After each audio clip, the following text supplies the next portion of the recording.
Alright, hello. So today we're going to go over a VOD which kind of goes over Find Vintage. Find Vintage is the augment that I'm going to select on the third section, where what it says is completed items left on your bench for 3 rounds will transform into support items. It's a very strong augment, and if you look, I want to show you guys just like stats. So I always like to show stats. When I can, I do look at the stats myself just to like learn. This is tactics.tools, and this is the free version that's available to everyone. But basically all I did was I'm showing augments in order of placement, and as you can see, Find Vintage has the highest place and the highest win percent chance if you sort them out for silver augments, and comparatively to like silver it's as good as a lot of gold augments. Obviously like Best Friends and Band of Thieves are good, but these are like good because they're very situationally good in like their certain comps. And Find Vintage leans towards many cool comps you can play, right? So the main thing with Find Vintage that you usually play, you'll see it here. This video won't go over this line, but I will explain it quickly at the beginning because I want to be informative as tutorial like as possible. But basically, as you can see, there's like a lot of things. Like you can play sages, you can play story weavers, sage, you can play like dragon lords, which is a really common one. You can also play ghostly with it. I will show ghostly and story weaver today, but the one that takes the cake as the best one is this heavenly one, right? I'll show it via TFT Academy. This is Dishilp and Froden's website. It's just really easy for me to find it here because I have it on my webpage. But Find Vintage, Heavenly, basically what you do is you make a bunch of void spawns, because Heavenly buffs everybody on the board, including the void spawns. So you just make a bunch of really strong giga units by using Find Vintage to create Zizzirots that you then buff. The problem with this heavenly comp though is that I feel like your mid game is very difficult, because you have to play a really strong board with Find Vintage a lot of the time, right?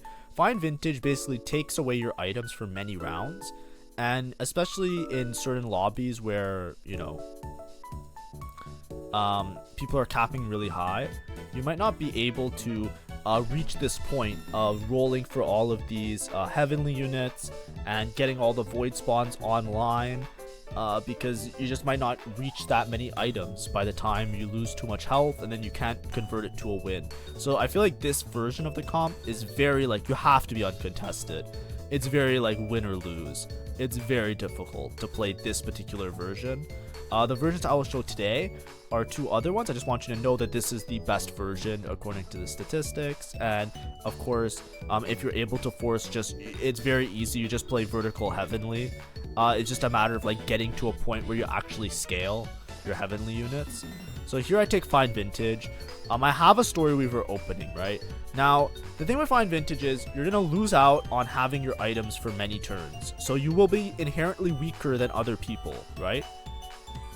So the reason this version works really well is because a lot of the Find Vintage items are attack speed items, right? Instead of going for repeatedly spamming void spawns and making the heavenly version of the board, with this one there's many items you can take. You can take a Banshees, you can take a Locket for frontline, you can take Randuins for support, but you can also take Aegis, which is really broken, and Aegis everybody, and Kaisa and Irelia and all of your story weavers scale like insanely with attack speed. The other version that also works like that is Dragon Lords. Basically these comps where none of the units in particular are the carry, but the entire board works together. They all contribute together to being broken.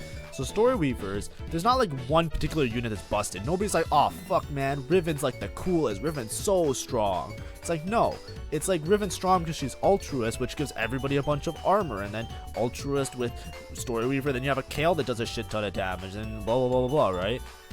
That's how it kind of works. Like Galio, it's not like Galio's the best tank in the game, nobody's tankier than Galio. It's like, no, it's like because you have all these other units contributing together, you run into this situation where everybody's just so insanely strong by some of their parts, and that's how Dragon Lord Sage works as well. If you have a bunch of Dragon Lords, they give attack speed and stun. If you have a bunch of Sages, they give Omnivamp and AP. And then it becomes a matter of like, you know, Lee Sin on his own is really shit. But if you have like Lee Sin, 4 Dragon Lord, 4 Sage, it's like, okay, now he's a beast because he uses all of the stats really well. And it turns into like this Giga board of doom, right? That's where Fine Vintage really shines, is with those type of comps, right? Because you don't want it to be like a front to back solo carry comp, right? Like Fine Vintage won't work well for like I'm trying to think, like Bard, right? You can't play Fine Vintage Bard because Bard, you need to have a Guinsoo on him.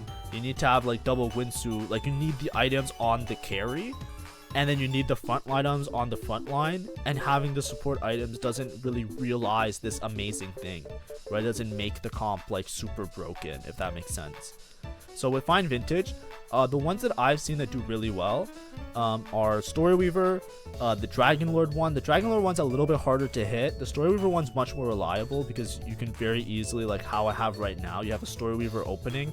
You just play Fine Vintage Story Weaver. Story Weaver is really strong early game, so it compensates for you being really weak early game for having Fine Vintage and having to like have all your items on bench essentially. So Story Weaver is like the easiest to play. Ghostly, which Ghostly will get nerfed, so I don't know if it'll be viable anymore, but Ghostly is like somewhere in the middle where it's like, you know, if you hit the Ghostly units and you're actually like at that point where your Ghostly units are like you know, you're doing the Ghostly thing where you're just beating the shit out of everybody because they have all the Spectres and you have like really strong upgraded front line. And then Dragon Lords in that same ballpark where it's like if you can, like if you're in a spot where you're scaling and you're going 9 and you have like, you know, an easy transition and you find like a Rakan somewhere along the line, it's like, yeah, that one's really strong, like the Dragon Lord Sage version. And then the one I think is the hardest to play is the Heavenly one, because the Heavenly one you have to hold all the Heavenly units, but the Heavenly units don't become strong until you start upgrading them. So you have to like find a way to like build a board that preserves you HP but also allows you to get to like level 7, but then on level 7 you also have to stabilize and hope that you can hit 8, and then you also have to hit the void spawns on the support anvils, which if you don't, you just have to pivot anyways. So that one's a little bit difficult. So this was one of the first ones. This was before the Heavenly tech, by the way.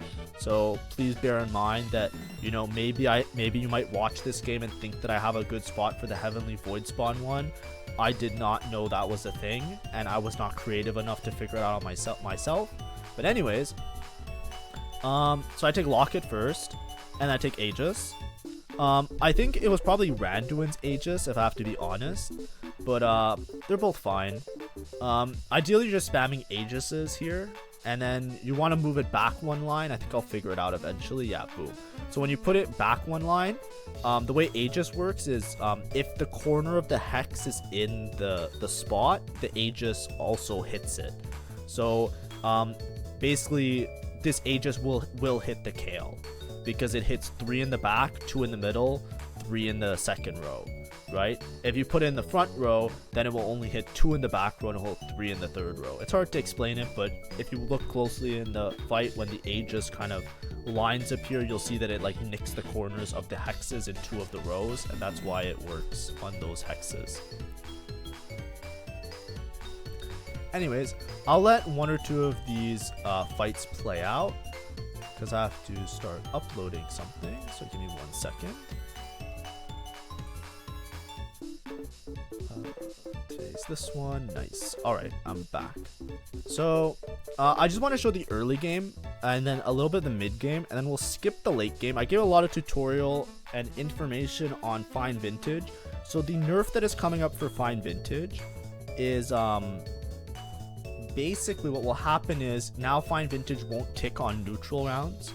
So before, if you saw my component anvils that were on my bench, the 3 turns counts the turns that you are like fighting Krugs, for example.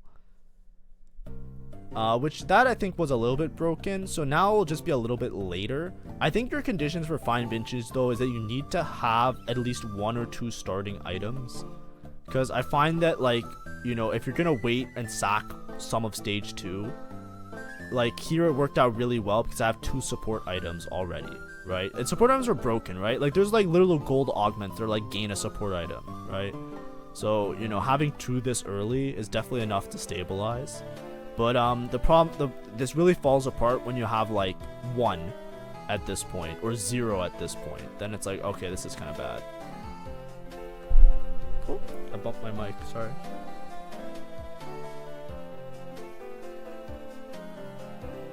See, so here, I'm not fast enough because I'm dumb. Okay, I am fast enough. See, so now this round will count as 1 round, and when the patch happens, that won't happen anymore.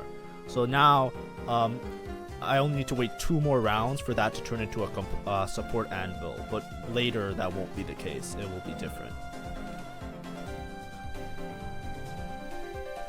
Alright, so for much of this game now, let's just get to the next support. I think the next support item I get, I kind of just win streak, because I'm already at a point where I'm pretty stable.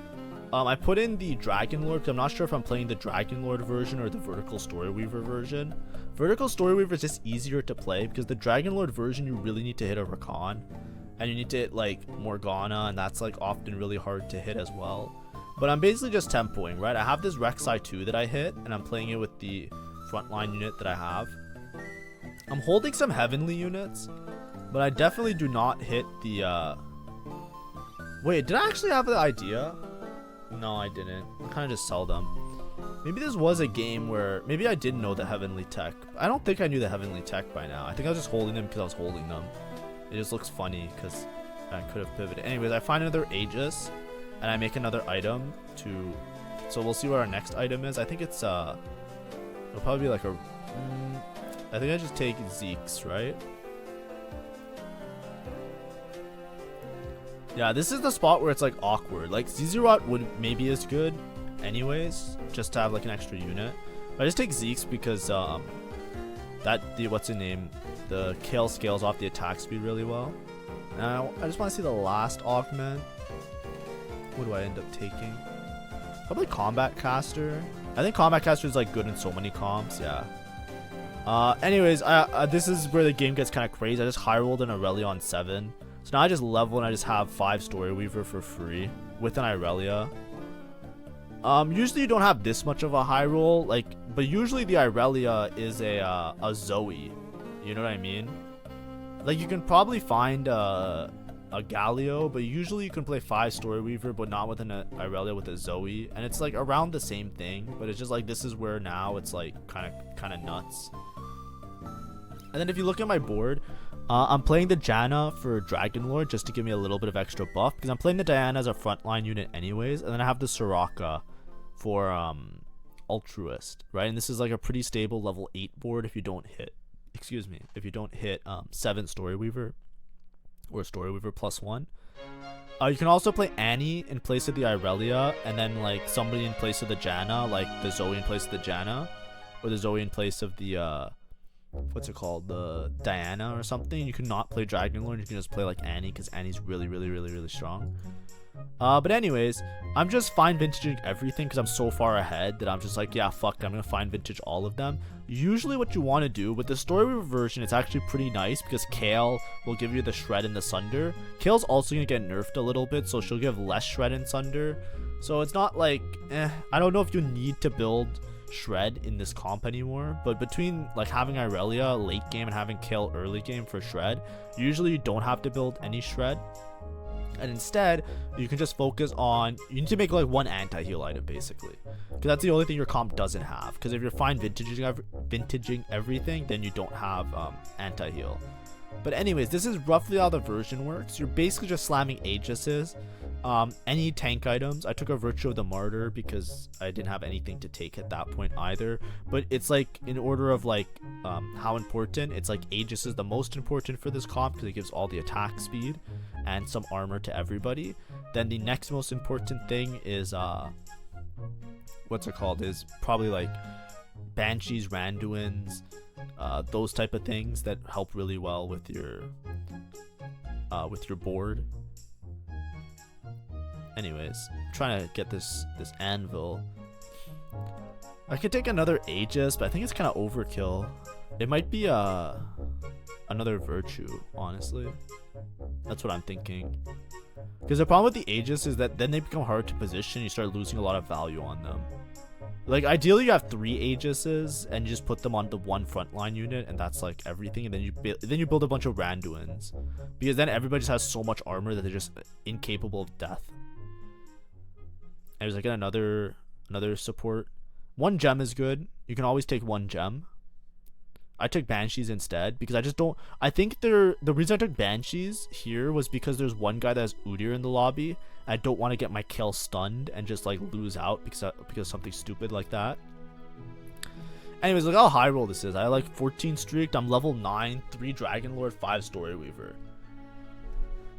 Right, and it's because it's also relative power. Anyways, now we're fighting against a Ghostly comp. Let's see how this goes. Or this, I guess this guy's playing Vertical Ink Shadow instead of Ghostly, so it's kind of weaker. But anyways, this is just to show, like, you know, relative strength throughout the lobby. But a lot of it was just to show early game. So you usually want to play like something. That's what I mean by something strong, right? I find with the Heavenly board, I've played it once or twice, and I got 5th both times. Because I basically, by the time I stabilized, I was like 1 life. And then I just fought like a Giga High Roller. And they just like wiped me. Like somebody with like a bunch of like legendaries on their board. And it was like, okay, well, like I needed to be 2 lives or 3 lives. So I have to roll more aggressively. And I'm still trying to like figure out like what the stabilization point is. Because it's definitely not just have 2 Z-Zeroths, right? It's like you really need to like preserve a lot of HP at the beginning, and I'm just trying to figure out how to do that. So that's why I don't have like live footage of me playing that version. Anyways, I'm just gonna skip over this because I want to show you the other version, which is the Ghostly version, and then I'll flash the Z-Zeroth version one more time so you guys can see, as well as tell you the website. So you can try out the Z-Zeroth version, because the Z-Zeroth one doesn't look like it's good, but if you haven't seen it, like, it's gaining popularity now. When it first came out, like I think it was like forbidden Chinese tech, and people were like, is this really good? And then they were like, yeah, actually it's kind of fucking good. I'm level 10 here. Level 10, 72 HP, and I'm just buying everything. I'm thinking to myself, maybe I hit a legendary 3-star. Fuck it. I should play Rakan. Yeah, I have a Rakan on my board already. See, this is like similar to like the Dragon Lord version, but not quite. Because the Dragon Lord version, you just drop Story Weaver and you play Vertical Sage as well, right? So you play like you play Wukong, you play Morgana, and you sometimes play like Kayn in there as well or something like that. But this is fine. I'm basically 3 Altruist, 5 Story Weaver, 3 Dragon Lord, 3 Sage. It's like a very similar to like a Fast 9 Story Weaver board. You don't have to play 7 Story Weaver, because once you have upgraded legendary units, it's better than the Kale anyways. If you're like too broke to make legendary units, then you can play 7 Story Weaver and you can put the Garen and the other units in place. But if you have enough money for legendaries, like if you're actually making legendary units, then fuck it, you're fine. You know what I mean? Let me just open up the Ghostly one. So now I'll show you Ghostly. So, yeah, these are all offline VODs. Also, make sure to like and subscribe if you do like the content. Apologize for being offline VOD. So, I have here Pumping Up. So I take Pumping Up, and I'm just kind of playing like a regular Ghostly board, right? I'm 3 Ghostly. I don't think that I'm contested Ghostly this game, but maybe I am. I just remember I have a Ghostly opener, and I'm like, I might as well just play towards this, because it's pretty strong. Also, I don't have Fine Vintage by this point, so it's all good. I'll skip to when I actually hit Fine Vintage. So do I take the boon? Oh no, it's 2 lessers. Yeah, so I take 2 lesser duplicators because that's just good for me. I'm pretty solid on Ghostly now. And then where's the next augment? So after Krugs. So I didn't slam any items here. Once again, this might have been a Kindred angle instead of a Senna angle. But I'm just kind of like thinking, okay, so that's like maybe a Protector's Vow, and then I get another Rod. I'm like, oh, you know. But I do have Tattoo of Protection, which is really strong. So it's like, you know what? I can make something. You know what I mean? I can make something here. So I make a Protector's Vow. It's probably Protector's Vow Giant Slayer, and then just hold that for another frontline unit. And now I take Fine Vintage because I see it. It was Fine Vintage or Band of Thieves. The reason I take Fine Vintage is because I'm pretty stable and I think I'll be able to win out with the stabilization point right now. The only problem is that I have to get this item off this Shen, so I'm probably gonna end up selling the Shen. So I roll a little bit here. The reason I'm rolling is I'm trying to get a replacement Shen because I just want to say fuck it. I want to sell the thing to get my fine vintage cooking. But I don't hit the Shen after 2 rolls, so I don't want to break econ any further. I'm thinking, do I duplicate 1 Shen, sell the Shen, get the fine vintage value off of it? That's the only part that's really bad, right? In this spot, with the nerfs after, you might not want to go for fine vintage because you might not be able to scale as hard late game. I just know that I'm very strong, right? Because I'm ghostly, right? This one does poorly again. It's always with Bard players. I find that I can't get the stacks to consolidate, right? As you can see, I have stacks on 3 different units, and the Bard is 1 HP. If the stacks were a little bit more focused, I definitely would have won that fight, but that's a positioning diff, obviously. I'm rolling for this Shen because I'm level 6 anyways, so it doesn't matter if I'm 30 gold in my head, but I just really want a Shen, and I just can't find the Shen. But it's definitely not this. So the correct play here, even though it seems kind of bad, I think if I'm committed to the fine vintage, I just waste 1 Nico on the Shen, or I just drop to 3 ghostly, right? You can't roll here, right?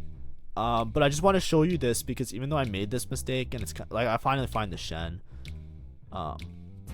even though I make this mistake and you might look at it and be like, damn, he's really bad, it's like, you're right, I'm not that good. I'm top 1%, I'm not top 0.1%, right? But there's always room for improvement, and I just want to show you how strong it is once I hit the fine vintage, right? Because ghostly here is broken, right? This wouldn't fly later, but it also doesn't, it's not that unimportant because if you look at how many Aatroxes and Sennas I picked, I'm still upgrading my units and being relatively strong because I will be stuck on 6 for a while. It's just wasting the gold means that wasting the gold now means that I won't cap later, which is throwing away placements, but at the same time, rolling earlier guarantees you more stability in your placements, right? Instead of going like 1st or 6th, you instead cut yourself to go like somewhere between 3rd and 5th, if that makes sense, right? It narrows down the variance on your placement, and it guarantees you like closer to like a 4th, if that makes sense, right? More like guaranteeing a 4th than playing for max cap getting 1st. So I fine vintage it up. I get Randuins, which is really good. Darius shows up, which is also insane because that means now econ does not matter. I just put all the units over there. I get 1 Randuins. This will turn next turn into something else. It's basically Randuins and Aegis that I want to make all the time. And yeah, and now I'm just rerolling 2 costs, so that kind of bailed me out. But anyways, I find Aegis, so now I have 1 Aegis, and I'm just rolling. There's a Shen here I should pick up. Oh, it keeps saying my bench is full. Oh, it's because of the Morgana. Bro, I'm struggling. Look at me.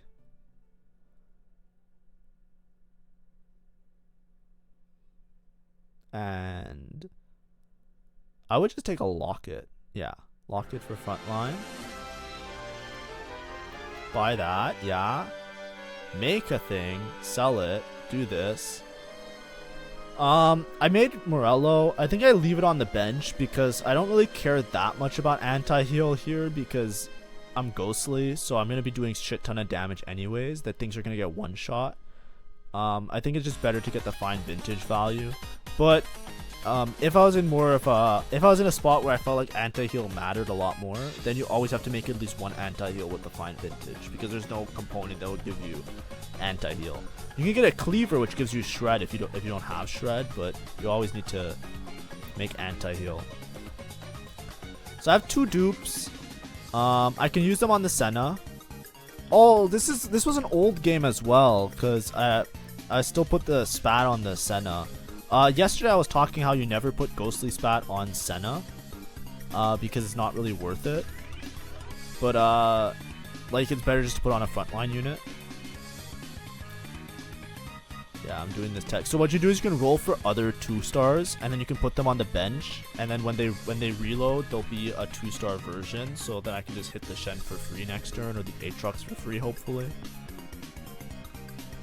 But yeah, this whole game is just about preserving a top 4. Sometimes with Fine Vintage, it turns out like, you know, you don't hit like the Giga boards, if that makes sense. My Senna whiffed, by the way, so if I lose this fight, that's why. Anyways, this fight went a lot better. As you can see, my ghostly stacks went on to like 1 unit at a time, so I was able to beat this guy.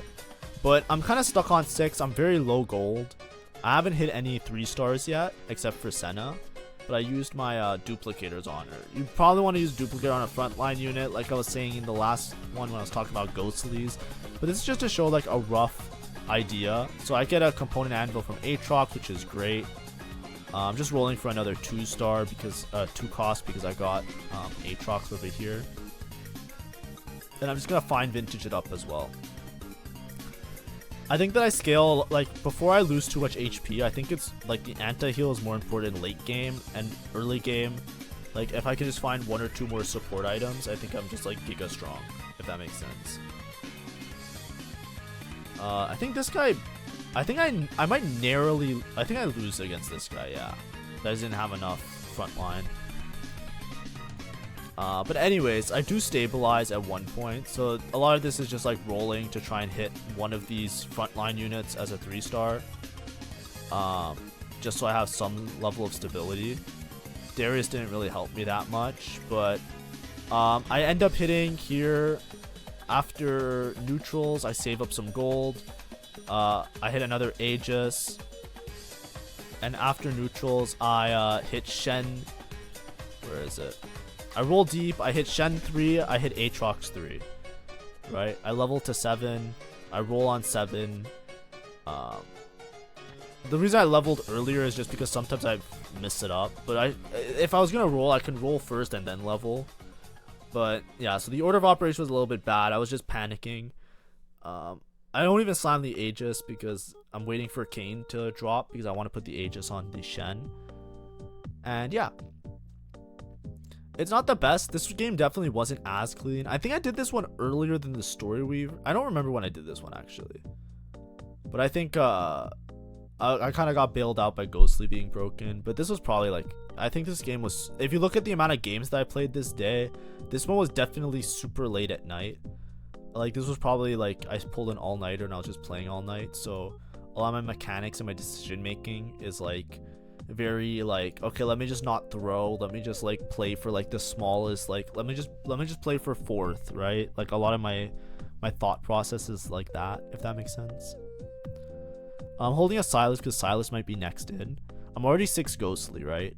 So I don't really care about finding another Ghostly unit, like putting in Kayn, because it's just 7 Ghostly, who cares? Realistically though, I think Kayn is just better than, with attack speed especially, I think Kayn is just better than Morgana. So I should be playing the Kayn. Anyways, I dropped to 1 life, and then I just play it out. And as you can see, at one point, which is level 8 now, where I have the extra, I basically hit a Wukong to give me Sage.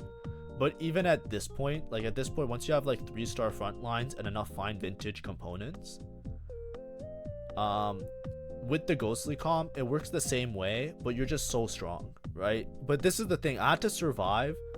So all that rolling early to try and hit upgrades and like being very little gold, like yes, I'm stuck on level 8 and I didn't cap out my board really high. But that's the problem with Fine Vintage, is that you really have to I'm also pumping up, which I scale late game as well. You really have to preserve just enough HP to live, right? So this game very narrowly was a loss, but that's why I was really panicky to roll early, because I had lost many matches picking Fine Vintage like that. I have a Silas 2 in, because now I hit the Silas 2. I have double Randuins. I have 1 more item cooking, right, which might be like a 3rd Randuin or something like that. But as you can see, like if you look at these fights, like look at this board that I'm fighting against, right? Story Weaver, Rakan, Janna 3. right? Double heavenly spat, which double heavenly spat doesn't do that much because it doesn't give you like another bonus. It just gives you like higher stats, right? What I mean is like it doesn't give you like plus something else. They both give omnivamp, so it's kind of redundant. It just gives you like, you know, a couple percentage more on all your units. But look at this, it's not even close, right? Because once you have like items for Senna, you have all the attack speed and you have all the armor MR, you just become a demon, especially with the 3 cost, right? Like I'm a level 8 board, I have a Jax on my board, right? And if you look at these fights, I'm in top 2, right? This literally converted into a second because I just won out late game, right? And that's where Fine Vintage shines. Fine Vintage is really, really, really good at winning out late game. Because once you have a bunch of these items, you become unkillable to a lot of people, right? And this is like a ghostly board that's like very uncapped, right? I just want to show you that if you can make it to like stage 5 where you have, because a lot of it scales off of having a bunch of items, right? If you don't have a bunch of items, you can't make a bunch of these components, and you have to like kind of survive the early game to make it to the late game. I end up hitting the Alawi 3. I'll show you guys the last fight just as like a little summary. This is a very, very, very highly capped Bard board. Usually the Bard board is unlosable. But the problem with Bard here is that he has a way. Yeah, the way is a bit of a problem. Yeah, so way cast hits. Oh, I still win. Oh, it was a first. I thought it was a second. But yeah, so the stacks, see like with Ghostly, I need to find a way to position against these Bard boards a little bit better. So you see how there's like the stacks, like they consolidate at the end really nicely, but it was very close because like right around here, the Ghostly procs weren't like consolidated very nicely, right? Like you see how like they're very spread out. Like there's 1 or 2 on Hui, and then there's like a couple on Bard and a couple not on Bard. But anyways, yeah, see? That's just to show that even with like this mid game being played horrendously, because like, you know, I didn't know it was Fine Vintage, so like, you know, it's really awkward to have it on the Shen and then to try and like replace the Shen and stuff like that. I kind of gave my whole thoughts about it. I'm not going to do a redo. The last thing I'm going to do is I'm just going to re-show the heavenly board, because I don't have I tried to do a VOD of the heavenly board, but I couldn't make it because, like, you know, I'm doing these in ranked, and sometimes my opponents are like, you know, very good at the game, obviously, and sometimes I'm bad at the game. But with the heavenly board, it's a win out if you get to like, look at how many items there are to make, right? So you prioritize. This gives a guide. This is the TFT, what is it? TFT Academy website, where they update it like every day. They update it multiple times with what like the best comps are. I'm just showing it because it's like very clear and it gives you like some idea of what to do. But basically the idea is like you need Zizzarots, and if you have 2 or 3 Zizzarots, then you can start building other items like Aegis, Randuins, and you're basically doing vertical heavenly that buffs your whole board, but then it also buffs the void spawns. So you have like these void spawns that go nut. It's very, very strong. I've seen it win lobbies in my own games. I have not had a position to play it, because I think not only do you have to have a position for Fine Vintage, you also have to have a position for the heavenly units as well, because you have to have like you have to natural some of the upgrades on these heavenly units, or else you're just like, you can't play like them all 1 star with a void spawn and hope that you'll do anything. You're just fucked, right? Anyways, that is all. Hopefully this video was somewhat informative. Hopefully Fine Vintage isn't nerfed to, like, the nerfs that they put in place doesn't make it unplayable, and it's still like a strong augment in certain positions, which I always like. I don't think anything's good if you can hard force it. I think it's always fun if a comp or an augment is balanced, where it is takeable in a certain position and you're punished for taking a bad position and you're rewarded for taking it in a good position, because that's like TFT. Anyways, thank you for watching. Hopefully you like and subscribe, and hopefully this was helpful to you if you wanted to like get an idea of like what to do with these comps.